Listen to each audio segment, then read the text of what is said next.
I started first collecting dinosaurs, as I mentioned before in my previous videos, and then I started collecting baseball cards because we had an uncle who was such a big collector that he actually owned his own card store in Washington State. It coincided with the Rockies coming to Colorado, so those were the times right there, because my grandma had season tickets the inaugural season, and also when they moved to Coors Field. It only got better from there, because Coors Field was really nice. My love of baseball cards eventually grew into football and basketball cards after I got a Shaquille O'Neal rookie card with some kind of McDonald's promotion, if I remember correctly.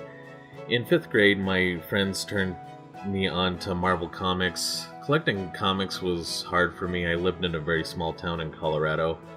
I could get new issues of the most popular comics at the grocery store, but if it was anything else, I needed to wait until I went down to the city, and getting somebody to take me to the comic store as a special trip, that really wasn't an option for all but a couple times a year. When I was in high school, I wanted to collect something that was easy. When my family and friends would go on trips, they'd ask me what kind of souvenir I'd like, and I'd always say I'd like a shot glass. They were easy to find and usually under $5. Once the internet came around, I wanted to join a community, and the biggest shot glass collecting community was the Hard Rock Cafe community, so I began focusing on them while I was in high school. Hard Rock Cafe shot glasses were pretty simple to collect because they were all over the globe, and they even had one in Denver. It was rare for them to release limited edition shot glasses, but when they did, it was game on. With Hard Rock Cafe shot glasses, nobody's really getting super rich, and it was mostly fun. I could have my friends try to get them when they went on vacation, but the special edition shot glasses were sometimes a little more tricky. The limited edition shot glasses were usually out for about a month, and we would have to go on this website as soon as they ran out, and that website is called eBay. If you don't know how early I was into eBay, my username was actually my first name, my last and middle initials, and it was so long ago that the company that was hosting my email domain went under after the net bubble burst, so I can't even get to it anymore. But eBay's still going strong and is one of the best tools in the collector's toolbox. So familiarizing yourself with the patterns and being patient can be a boon for any kind of collection. After a while of looking at eBay, Amazon, and other community marketplaces, you'll soon get to know about what prices are for certain items and things like that. And I think that that's better than price guides. I mean, price guides are nice, but ultimately they're worth what somebody's willing to pay for them, and that fluctuates day to day almost. Anyway, I was visiting my friend in Seattle in 2013, and we went to a store in the Pike's Place Market, and they had this whole wall of these Funko Pop vinyls. I'd never seen anything like it before, and I took a picture of it. Little did I know, by the end of 2015, I'd have even more than the store did. The thing that drew me into them was the sheer amount of them.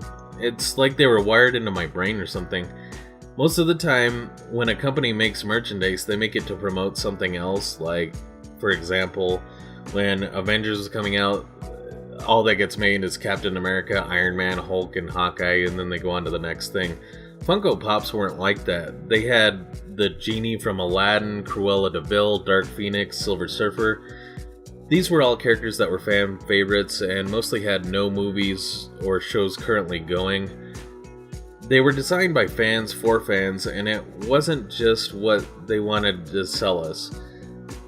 I mean, sure, they do make ones to promote movies and things, but they definitely bring back the classics, which I love. Nearly everything I was either into or have been into has been made into a Funko Pop.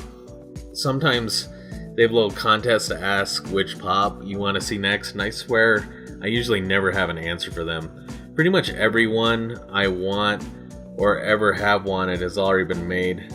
I guess I'd like a Bowser from Nintendo Pop someday, but I guess it's nice that there are a few that they haven't made, and it's definitely nice on my wallet for sure. At any rate, I was overwhelmed. I didn't know which one I wanted to buy, and it's been a long time since I've had that feeling. I only had a couple at first, but I didn't have Amazon Prime at the time, so in order to qualify for the Super Saver shipping, I would usually need an item that was a few dollars in order to qualify for the Super Saver shipping, and that's where the Pops came in. And Pops were great. Something that interests me and I liked collecting about them was that they were $8, so it was better than paying like an extra shipping cost, because I could just fill up my cart with a couple of them that I wanted for my collection. And then, that was kind of in place of, having to pay for shipping that just would go, directly into Amazon's pocket. Once I had a significant collection, I would get one every payday with a Barnes & Noble coupon. I made a rule that, once the Barnes & Noble coupons, I could get one extra one or something like that. Eventually, I had a sizable collection. And a lot of people thought that I was keeping them in the box because I thought they were going to be worth money. That's not true. I left them in the boxes because I could stack them. I also never really thought they looked good outside the box. They look a lot better in the box, in my opinion. Soon it became even easier to collect the rare ones I like. As luck would have it, my favorite, the San Diego Comic-Con exclusives, were now available to retailers, and I don't really have the means to get to San Diego, New York, or Emerald City conventions, so I'd really have to rely on these resellers.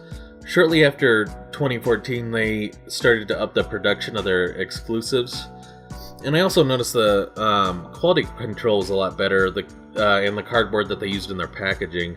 It seemed like their fan base was increasing, and they were increasing likes on their Facebook posts, and they were really becoming popular. Around Christmas 2014, I found a website called Pop Price Guide, and I inventoried my collection, and I found that I had a collection worth over $6,000. In the early summer, I got offered a job in a resort town, and I was caught completely by surprise. I decided to put my Pops to the test and see if I'd be able to pay the deposit on my duplex, selling only a few Pops that I didn't feel too bad about selling. I noticed pretty early that it was too expensive to live up there, and I was regularly selling Pops, and I eventually started selling ones that I didn't want in order to make ends meet. Around Christmas, I had fallen and fractured my elbow, and after figuring the cost of the medical expenses and taking serious stock of the Pops I would have to sell to make ends meet, I realized I wasn't in a good position to stay up in that resort town for much longer. I gathered a group of ones that I would never part with, and the rest I sold to finish out the rest of my lease. Truly, if I wanted to stay bad enough, I could have made things work, but why? I miss my family and friends, and outside of my family and friends I had at work, I didn't really know anybody up there. I thought that since I grew up in a small town, I'd want to go back to a small town, but it just made me miss home more. The reason why I'm telling all this is to explain I'm not really a flipper or a scalper, but I have made a fair share selling Pops when I had to. Hindsight being 2020, I took a risk that didn't pan out, and my Funko collection kind of bailed me out. And this is also an explanation why I don't have any Rainmaker or Grail Pops anymore. So the question I'm always asked is, what's your most expensive Pop? The answer is my San Diego Comic-Con 2013 Martian Manhunter, which I bought for $20.98 with shipping and sold for over $700. I remember pretty vividly, I thought that I was kind of getting screwed on the shipping when I did that, but then I felt a lot less bad about that when I turned it around for over $700. But that being said, that's going to do it for this week. Thanks for watching, and I hope to see you next Thursday.